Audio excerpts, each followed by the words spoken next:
Hello and welcome. Very good afternoon. You're watching the latest here on Mirror Now. I am Afrida Rahman Ali. We begin with getting you the updates from the Finance Ministry's press briefing earlier today, where a new Rozgaar Yojana was announced and also fresh hope expressed for an economic revival in the country. Finance Minister has announced another stimulus package to aid the economic revival. Atmanirbhar Bharat Rozgaar Yojana is what the Finance Ministry calls it, and it is aimed at incentivizing and creating employment opportunities across public and private sectors. So what the Finance Ministry has detailed are certain benefits that will extend to certain deserving categories of people. Beneficiaries under this new scheme will include new employees on a monthly wages less than 15,000 rupees per month, an employee and employer contribution, that is technically the Provident Fund, the PF, 12% each to be borne by the government for next 2 years. Now, this is aimed at easing financial burden on companies for creating jobs.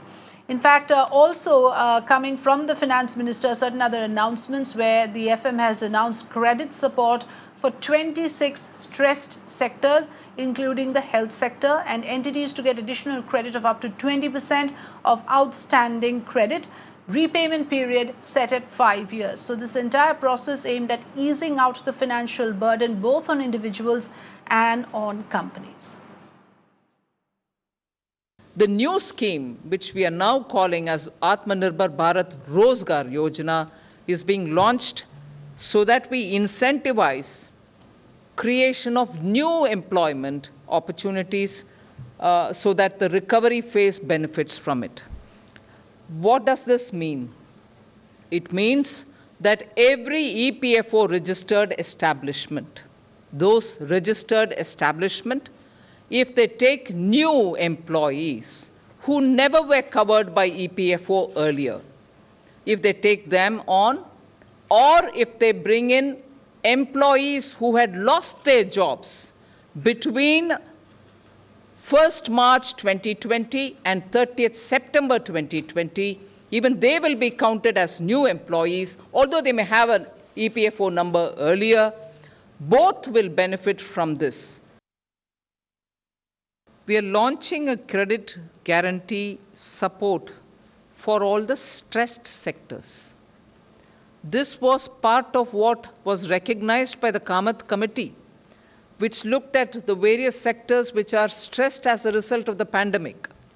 So 26 stressed sectors were identified, and for those in that sector, plus the health sector, the production-linked incentive scheme, which champions 10 sectors, and in those sectors, incentive will be offered. But very quickly for you to recall, there was a PLI announced earlier during the early stages of lockdown, and in that 51,355 crores have been earmarked for 3 sectors. This is now 10 sectors, but earlier it was 3 sectors. Well, let's in fact bring to our viewers' notice the overall features, the important and significant points that were highlighted by the Finance Ministry. Let's talk about the various relief measures targeting individuals and companies. Avni Raja brings us the details. This is 12 different announcements which cover a broad range from agriculture to, ensuring that jobs are created or incentivizing jobs creation to help for or support for stressed sectors as well. Let me just take you through some of these announcements which are also important here. First of all, like you pointed out, there was the incentive to boost job creation. So this is, of course, where the centre is going to bear the PF amount for new employees. This applies to new employees as well as those who have lost their jobs during the pandemic. Of course, there are certain eligibility criteria. For example, firms with up to 1,000 employees and those with salaries of less than 15,000 rupees are the ones who will be eligible, and the scheme is effective for the next 2 years.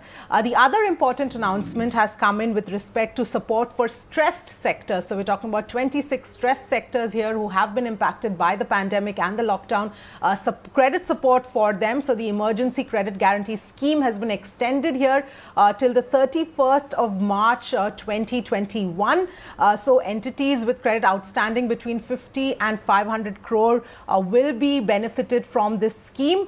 So additional credit will be, the tenure for that will be 5 years, and this will include 1 year moratorium also for these specific sectors on the principal repayment. Aside from that, there are also production linked incentives for manufacturers which has been announced. Urban housing scheme, there has been a lot of focus as far as housing schemes are concerned, and also the real estate sector per se.